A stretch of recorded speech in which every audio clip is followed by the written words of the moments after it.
भगवती नाम की एक बुढ़ी औरत एक गांव में रहती थी। उसके दो बेटे थे, जगदीश और दिनेश। भगवती ने सोचा कि उसके बेटे पढ़ लिख कर बड़े आदमी बनेंगे, लेकिन पैसों के अभाव में ये सपना पूरा नहीं हो पाया।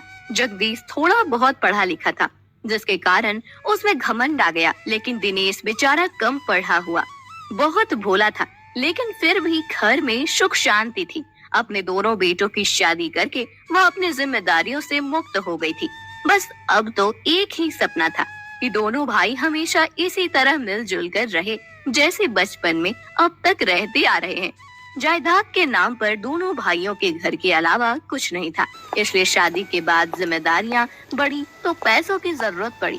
जगदीश अपनी पत्नी से बोला, शोभा, यहाँ घर पर रहने से पेट नहीं भरेगा, मुझे काम के लिए शहर जाना पड़ेगा। क्यों? गांव में क्या कोई काम नहीं है? अगर आप शहर चले गए तो मैं यहाँ अकेली कैसे रहूंगी? गांव में कुछ काम नहीं है। मैं दिनेश नहीं हूँ कि दूसरों की खेती बाड़ी में काम करके पैसा कमाऊं। पढ़ा लिखा हूँ, इसलिए कल शहर जा रहा हूँ, वहीं जाकर काम करूँगा। अगले दिन जगदीश शहर चला गया। काम की वजह से वह ज्यादातर घर से बाहर ही रहने लगा, जिसकी वजह से उसकी पत्नी शोभा अकेले रहकर कुछ चिड़चिड़ी रहने लगी। शोभा ने ठान लिया कि इस बार जब जगदीश गांव वापस लौटा तो वह उससे खूब लड़ेगी। घर आया तो शोभा बोली, खुद तो परदेश चले जाते हो और मैं यहाँ घर में अकेली रहती हूँ। नहीं, मैं यहाँ नहीं रह सकती, मुझे भी अपने साथ ले चलो। शोभा, तुम्हें यहाँ किस बात की कमी है?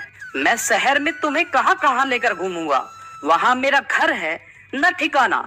यहाँ माँ है, छोटा भाई दिनेश और उसकी पत्नी सरोज है। फिर किस चीज की तकलीफ है? अगर है भी तो माँ है ना, उसे बताओ। मैं यहाँ नौकरानी की तरह सबके हुक्म बजाती रहूं और आप वहाँ मजे ले। एक आपके छोटे भाई हैं जो अपनी बीवी को मायके भेजने तक के लिए राजी नहीं होते, और आपने तो जैसे मुझे त्याग ही दिया। कहीं वहाँ कोई और? मैं बाहर काम करने जाता हूँ, ना कि मजे करने। बहुत हो गया, शांत हो जाओ, वरना मुझे गुस्सा आ जाएगा। भगवती बहुत देर से उनकी बातें सुने जा रही थी। जब उससे बर्दाश्त नहीं हुआ तो वह बोली, बहू, कह तो ऐसी रही हो जैसे तुझ पर बहुत जुल्म किए जा रहे हैं। अरे छोटी बहू सरोज भी तो है, कितने सीधे हैं वो लोग, कभी आवाज भी सुनी है उनकी? और तेरी तो चिक चिक ही खत्म नहीं होती। अरे अब और क्या चाहिए? 2 बच्चे हैं, अब इन्हीं में मन लगा और इन्हें खाने कमाने दे। शोभा तो पहले ही बहुत गुस्से में थी। सास की बातें सुनकर वह और भड़क गई। वह बोली, हाँ, इस घर में तो सब सीधे हैं, आपको तो बस मैं ही तेज लगती हूँ। अगर मुझ में ही कांटे हैं तो मैं चली जाती हूँ। चलिए, कहाँ जाऊँ? मर ही जाती हूँ। ना रहेगा बांस और ना बजेगी बांसुरी। लगता है मन में बहुत जहर जमा है जो तो उगल रही है, और ये मरने की धमकी हमें मत दे, समझी? अच्छा, मैं आपको धमकी दे रही हूँ? ठीक है, तो अब मैं मरकर ही दिखाऊंगी। ये कहकर शोभा कुएं की तरफ भागी। भगवती जोर से चिल्लाई, अरे जगदीश, रोक उसे, कहीं सचमुच कुछ ना कर बैठे। माँ, आप चिंता न करो, औरतों को तो नाटक दिखाने की आदत होती है, कहीं नहीं जाएगी, आ जाएगी। वो बस मुझे डराने की कोशिश कर रही है। मुझे तो लग रहा है कि आज वह सचमुच कुछ अनर्थ करने जा रही है। मुझसे तो बुढ़ापे में दौड़ा भी नहीं जाएगा। अरे दिनेश बेटा, सरोज बहू, जरा जल्दी बाहर आकर देखो, ये शोभा कहाँ जा रही है। जब तक सरोज और दिनेश शोभा के पीछे दौड़े, तब तक वह कुएं में छलांग लगा चुकी थी।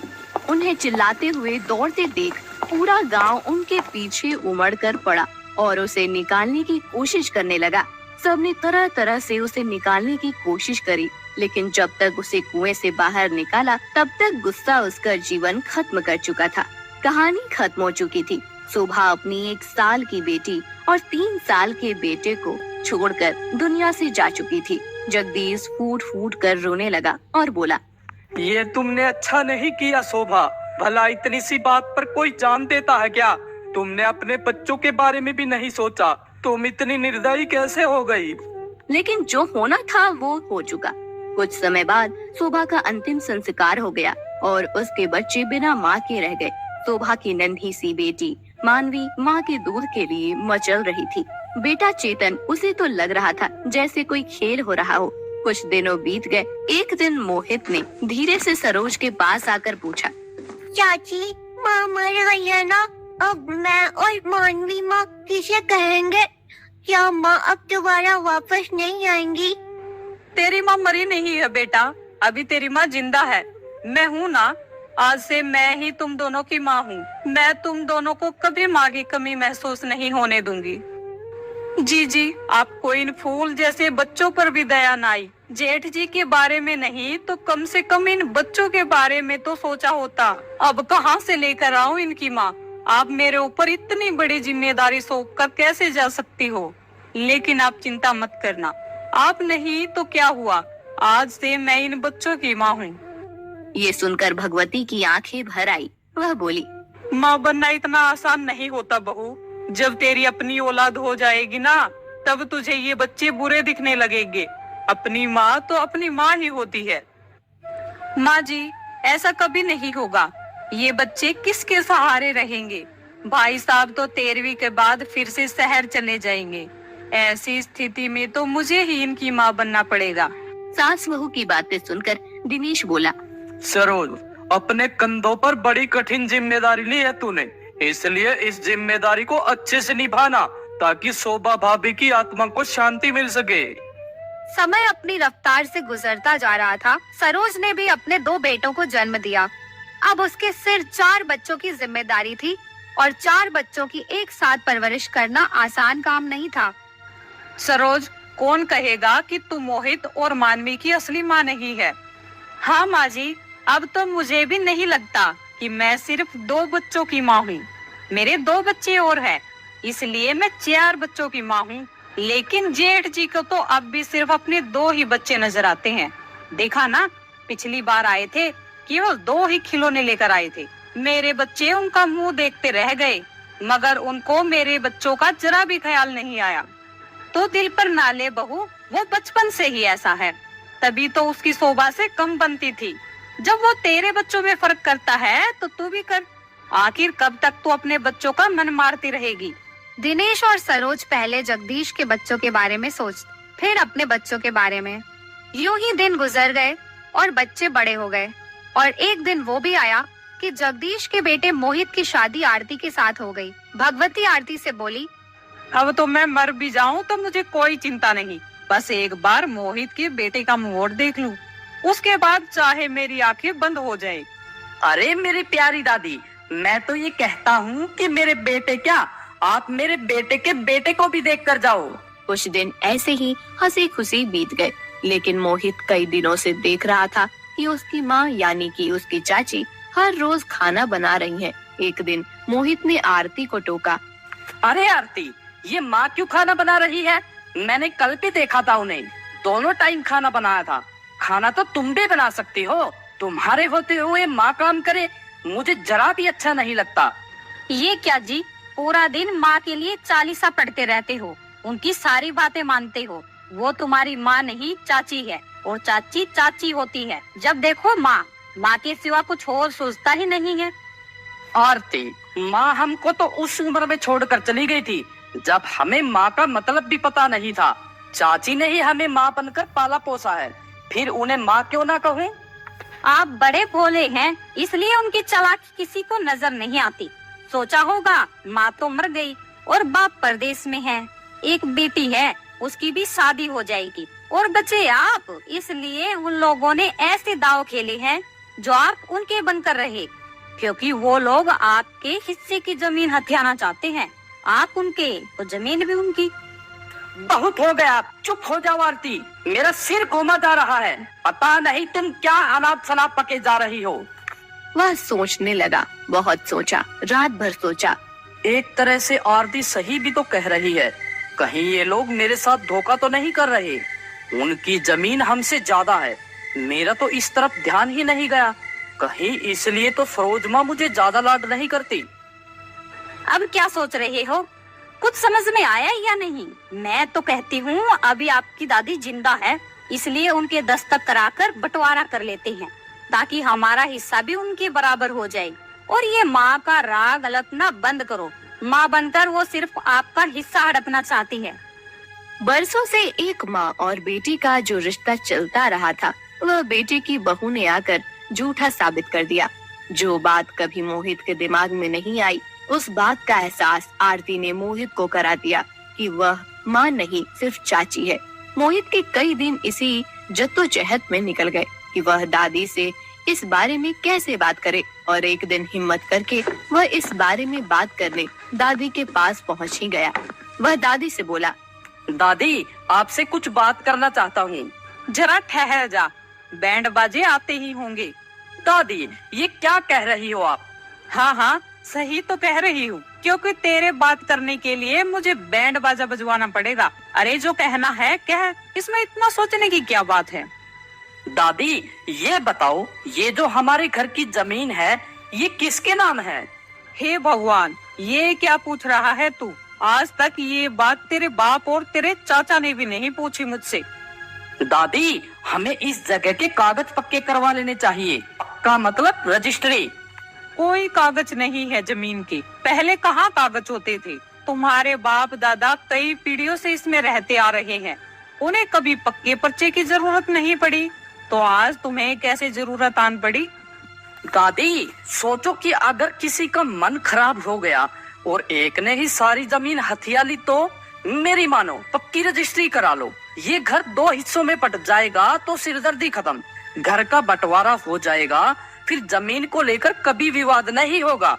कल को आप ना रही तो क्या बंटवारा? खबरदार, अगर मेरे जीते जी किसी ने इस घर के बंटवारे की बात की तो बंटवारा, ऐसे कह दिया बंटवारा। बेचारा मेरा दिनेश कितना करता है तुम लोगों के लिए, कितना सोचता है, लेकिन आज तक कभी ये बात उसने या उसके बच्चों ने नहीं कही। फिर तू कैसे कह रहा है कि इस घर का बंटवारा कर दूं? दादी, ये तो होना ही है। बैठकर ठंडे दिमाग से सोच लेना। कुछ हुआ या नहीं? ये बुढ़िया इतनी आसानी से नहीं मानेगी, क्योंकि वह दिनेश चाचा जी से ही प्यार करती है, और उनसे भी ज्यादा उनके दोनों बेटों संजीत और अमन से करती है। नहीं आरती, ऐसा कुछ भी नहीं है। जैसे माँ ने हम चारों की परवरिश में कभी फर्क नहीं किया, वैसे ही दादी ने भी हम में कभी फर्क नहीं किया। आपसे तो बात करना बेकार है। बात करो किसी की, करने लगते हो अपनी माँ की। अच्छा, एक काम करो, इस बार पिताजी शहर से आएंगे तो उनसे इस बारे में बात करना कि हमारी और उनकी जमीन बराबर कैसे हो, या फिर उनकी जगह हमें कैसे मिले और वो इस हिस्से में आ जाए।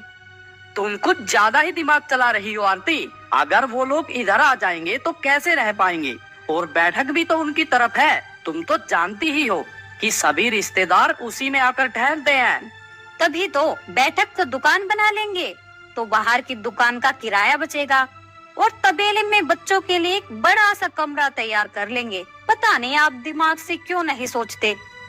आरती कुछ ज्यादा ही ऊंचे ख्वाब देख रही थी। उसके कारण मोहित के दिमाग में भी आरती के जैसे ही ख्याल आने लगे। एक दिन मोहित को बुखार चढ़ाया।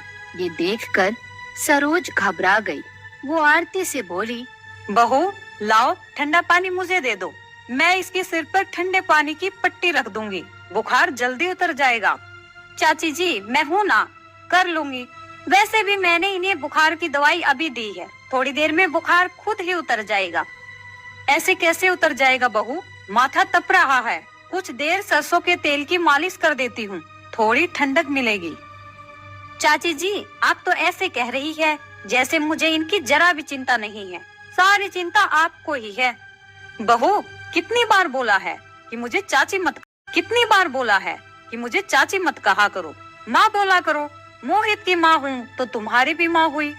चाची जी, आप जाइए, शायद आपको संजीत भाई साहब बुला रहे हैं। सरोज से छुटकारा पाने के लिए उसने सरोज को झूठ बोलकर वहाँ से भेज दिया। वो जानती थी कि बहू उसके साथ हमेशा गैरों का सा व्यवहार करती है, लेकिन मोहित की ममता उसे उससे दूर नहीं जाने देती। हफ्ता भर गुजर गया, मोहित का बुखार नहीं उतरा है। सरोज दिन रात उसकी चिंता करती रही। वो बार बार वहाँ जाती और मोहित को देखकर आ जाती। बस उसका चेहरा देखने भर से ही उसको तसल्ली मिल जाती थी।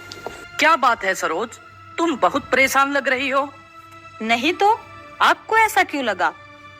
तुम्हारी आंखों में जो मोहित के लिए फिक्र है मैं उसे अच्छे से देख सकता हूँ, लेकिन जब आरती बहू तुम्हें वहाँ कुछ करने ही नहीं देती तो बार बार क्यों जाती हो?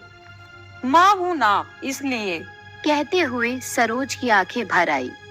वो बोली, मोहित 3 साल का था जब दीदी से छोड़कर चली गई थी। नन्हा सा, तुतलाकर बोलता था। मैंने जब पहली बार छाती से लगाया तो मुझे माँ होने का एहसास हो गया।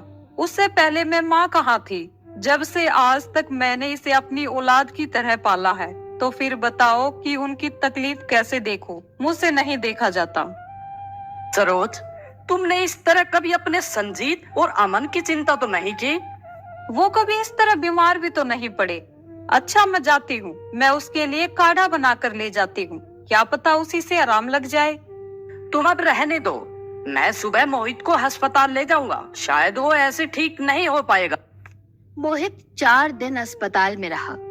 सरोज उसके साथ रही और दिन रात उसकी सेवा करती रही। जब मोहित के बीमार होने की खबर जगदीश को लगी तो वो तुरंत गांव लौट आया। क्या हुआ मोहित बेटा, तबीयत इतनी खराब कैसे हो गई? अब ठीक तो है ना? मलेरिया हो गया था, लेकिन अब ठीक हूँ पिताजी। हॉस्पिटल से 4 दिन बाद घर आया हूँ, अब जल्दी ही अच्छा हो जाऊंगा। जगदीश को वापस आए कई दिन बीत गए। आरती के मन में भी खलबली मची हुई थी कि मोहित कब पिताजी से जमीन के बारे में बात करे। वो मोहित से बोली, लगता है आपके मुंह में दही जम गई है। 4 दिन हो गए, आपने पिताजी से कोई बात की? कर लूंगा, पिताजी कोई भागे नहीं जा रहे। आरती, सच बताऊं तो मेरी हिम्मत भी नहीं हो रही कुछ कहने की। ठीक है, तो चुपचाप बैठकर देखते रहो और यूं ही अपना हक किसी को दे दो। देख लेना, 3 साल हो गए, हमारी तो कोई औलाद हुई नहीं। एक दिन संजीत और अमन ही सारी विरासत के मालिक होंगे और हम दोनों उनके नौकर बनकर रहेंगे। इस बार आरती ने मोहित की सबसे ज्यादा दुखने वाली नस पर हाथ रख दिया, जिससे मोहित तिलमिला गया। अब चुप भी हो जाओ आरती, औलाद नहीं तो क्या हुआ? ऐसा तो नहीं कि कभी होगी ही नहीं। मेरे लिए तो शायद घर ही मनहूस है, इसलिए मेरी गोद नहीं भरी। जमीन का बंटवारा हो जाए तो शायद उस हिस्से में जाने के बाद मेरी गोद भर जाए, लेकिन मेरे सुनता कौन है? ये सब सुनकर मोहित खुद को रोक नहीं पाया और जगदीश के पास पहुंच गया। वो बोला, पिताजी, मुझे आपसे कुछ जरूरी बात करनी है। बोलो बेटा, क्या बात है? बहुत परेशान लग रहे हो। हाँ पिताजी, आप तो घर में ठहरते नहीं, घर में रुको तो कुछ बात भी हो। अब टहलिया मत बुझा, बोल क्या कहना चाहता है? पिताजी, हमारे घर में दोष है, इसलिए आरती माँ नहीं बन पा रही। 3 साल बाद भी मैं पिता बनने के सुख के लिए तरस रहा हूँ। मैं सोच रहा हूँ कि हम चाचा वाले हिस्से में चले जाए और वो इधर आ जाए। मैं तो कहता हूँ कि अपनी अपनी जमीन की पक्की रजिस्ट्री भी हो जाए, ताकि आने वाले समय में हमारे परिवारों में कोई झगड़ा ना हो। तेरा कहने का मतलब है जमीन बट जाए? ये क्या कह रहा है मोहित? भला ऐसे कैसे होगा? माँ तो हरगिज ना होने देगी। और दिनेश, वह भला ऐसा क्यों होने देगा? उसके पास तो हमसे ज्यादा जमीन है। पिताजी, आपको भी लगता है ना कि उनके पास ज्यादा जमीन है, तो फिर आप अपना हक क्यों छोड़ रहे हैं? किसी भी तरह दादी को मनाओ, जिससे वह जमीन के कागजों पर साइन कर सके। और रही बात दिनेश चाचा की, वो तो इतने सीधे हैं कि यूं ही मान जाएंगे। मोहित, कहता तो तू ठीक है, ये बात तो मेरे दिमाग में ही नहीं आई कि आधे से ज्यादा जमीन तो वो लोग दबाए बैठे हैं। अब तो जवान बेटा भी है, अच्छा रोजगार चल रहा है, आने वाले समय में वो हमसे कई गुना रईस होंगे। तो पिताजी, कुछ ऐसा करो कि वो जगह भी हमारी हो जाए, चाची और चाचा को भी पता न लगे। वो दोनों बाप बेटा दिमाग लगाते रहे और योजना बनाकर भगवती के पास पहुंच गए। तुझे तो अब माँ के पास बैठने की भी फुर्सत नहीं है जगदीश। माँ, आपकी ये शिकायत कभी दूर नहीं कर पाऊंगा। जानती हो, शहर में रहता तो हूँ, मगर ध्यान इधर ही पड़ा रहता है। आज प्रधान जी के पास गया था तो उन्होंने जबरदस्ती बिठा लिया और जोर देते हुए कहा कि अब एक नियम बन रहा है, हमारे पास जो भी जमीन जायदाद है, सरकार को उसका सबूत दिखाना होगा कि वो हमारी है या नहीं। अगर हमारे पास कागज नहीं हुए तो उस पर सरकार कब्जा कर लेगी, इसलिए इसके कागज बनवाने पड़ेंगे। अरे सरकार कह रही है तो बनवाने ही पड़ेंगे, और हमारी जमीन पर सरकार कैसे कब्जा कर लेगी?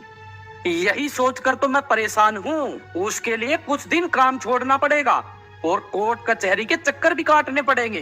भक्ति भी समझ गई कि दस्तखत करने से वो जमीन लिखित रूप से उनकी हो जाएगी। इस बात का उसे जरा भी एहसास नहीं हुआ कि जमीन बंटवाने के लिए ये उसके बेटे और पोते की चाल है। भगवती ने दिनेश को बुलाया और दिनेश से भी ये सारी बातें बताई। कोई बात नहीं भैया, जब आप कहोगे तो मैं चल दूंगा।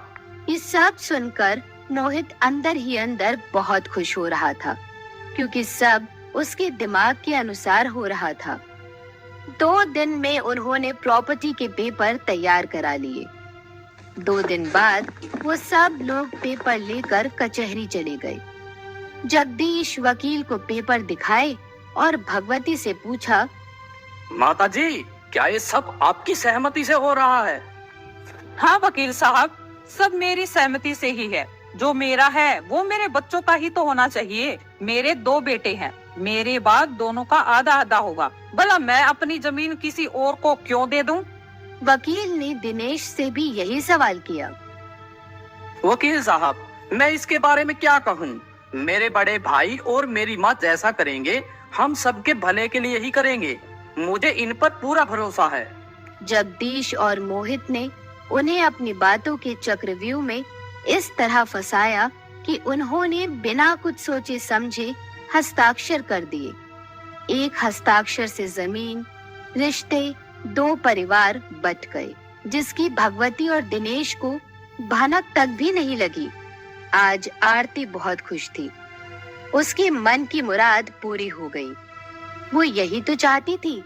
घर पर पहुंचकर भगवती बोली, ला जगदीश, वो कागज मैं रख लेती हूँ। तू बाहर रहता है और आजकल के बच्चों का भरोसा नहीं कि कहीं इधर उधर ना खो दे। अरे माँ, गजब हो गया, मैंने तो कागज देखे ही नहीं थे। क्या हुआ जगदीश, तू परेशान क्यों लग रहा है? माँ, ये तो सरकार ने गड़बड़ कर दी। हमारी जमीन को तो 2 हिस्सों में बांट दिया। अब इधर का हिस्सा दिनेश का और उधर का हमारा। अरे दिनेश, जरा देख तो, इस पर सरकारी मोहर भी लगा दी। अब तुम ही बताओ, मैं क्या करूं? जी तो कर रहा है कि मैं जान दे दूं। भैया, सरकारी काम तो सरकारी होते हैं, क्यों बेकार के चक्कर में पड़ते हो? हमें तो कोई परेशानी नहीं है। अब सरकार का हुक्म तो मानना ही पड़ेगा। कोई बात नहीं, तुम सब लोग हमारे हिस्से में आ जाओ, हम तुम्हारी तरफ आ जाते हैं। कल को यहाँ कोर्ट कचहरी हो, लोग तमाशा देखे, इसमें क्या फायदा? सब कुछ आसानी से हो गया। ना तो कोई बहाना बनाने की जरूरत पड़ी और ना ही झूठ बोलना पड़ा, और जगह का बंटवारा हो गया। दिनेश घर में घुसा था। सरोज की रोते रोते आंखें लाल थी। अरे ये क्या, तुम रो क्यों रही हो? क्या हुआ? सब कुशल मंगल तो है ना? सब कुशल है। आखिर आज आप लोग घर का बंटवारा कर ही आए। नहीं भाग्यवान, ये सब तो सरकार की मर्जी थी। अगर हम ये नहीं करते तो हमारी जमीन पर सरकार कब्जा कर लेती, फिर क्या हम फुटपाथ पर जाते? कोई सरकार कब्जा नहीं कर रही थी, ये सब मोहित और आरती की चाल थी। मैंने उनको बातें करते हुए सब सुन लिया था, जिसको अपनी छाती से लगाकर मैंने इतने साल पाला पोसा, आज उसी ने पीठ पर खंजर घोंप दिया। आखिर क्या कमी रह गई थी मेरी परवरिश में? सुनकर यकीन तो नहीं आ रहा कि मोहित और बहू ने ये सब। चलो अब रोना बंद करो, अब हमें ये घर खाली करना होगा। कैसे खाली कर दूं ये घर? मैं इसी में ब्याह कर आई थी, इसी में सहज सजी, इसी में संजीत और अमन पैदा हुए। मन तो ये है कि अर्थी भी इसी घर से निकले। आप बड़े सीधे हैं संजीत के पिताजी, आपको इतनी चालाकी क्यों नहीं समझ में आई? जितना पैसा आज तक आपने मोहित और दिया पर लगाया, अगर आपने अपने बच्चों पर लगाया होता तो आज दिन कुछ और होते। दोनों में विवाद चल ही रहा था कि आरती आकर बोली, चाची, अब तो तुम्हें यहाँ से जाना होगा। आखिर कब तक हमारे घर में पड़े रहोगे? बहू जाओ, मैं नहीं निकलती यहाँ से। मोहित से भी बोल दो कि उसकी माँ की इस घर से अर्थी ही निकलेगी। बस करो ये नाटक चाची। मोहित की माँ तो बन गई, लेकिन कभी कुछ किया है आपने मोहित के लिए? पूरी जमीन पर कुंडली बनाए बैठी हो। इतना प्यार था तो हमारा घर छोटा और आपका बड़ा क्यों है? बराबर होना चाहिए था। मुझे मालूम होता कि तुम लोग मन में इतना गुबार लिए बैठे हो तो उसका भी हल निकल जाता, लेकिन तुमने हमें धोखा दिया है। आप चुप भी हो जाओ संजीत की माँ। चलो उस घर में चलते हैं। मालिक ने चाहा तो वहाँ भी हम ऐसे ही रहेंगे जैसे यहाँ रहते